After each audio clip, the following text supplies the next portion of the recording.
Ito po ang embalming tools. Yan. Yan po ang ginagamit ng mga embalmer sa pag-i-embalm. Ayan. Yan silang lahat. Yan.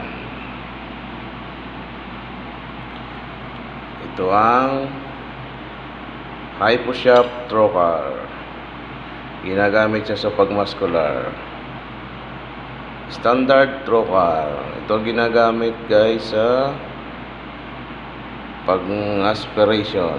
Ito naman ang aneurysm hook. Yan. Aneurysm hook. Ginagamit pag-locate ng artery. Ito, syringe. Ginagamit pang muscular. Angular spring forcet. Yan. Ginagamit yan pag drain sa vein. Ayan.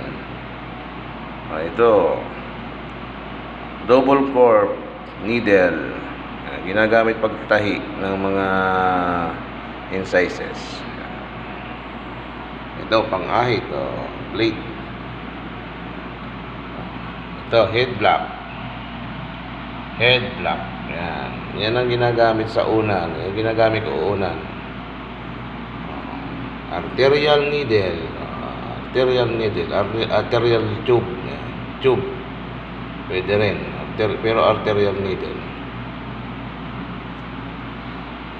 Handle pump, yan, ang ginagamit pang introduce ng embalming solution at pang aspiration, yan, yan po.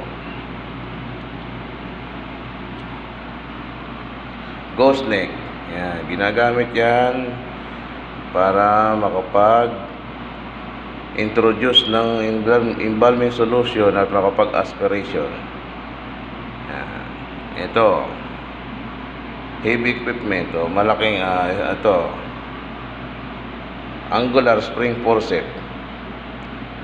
So, malaki siya. Ito yung standard angular spring forcet. Yan. Ito naman yung medium angular spring forcep. Ayan, medyo naka-curve siya. Kasi ito naman ang standard straight locking forcep. Ayan, ginagamit niya sa mga pang-ipit ng mga ugat. Sa pag-handle ng mga sinulit. Ganyan. At last, ito. Yan ang scalpel with blade.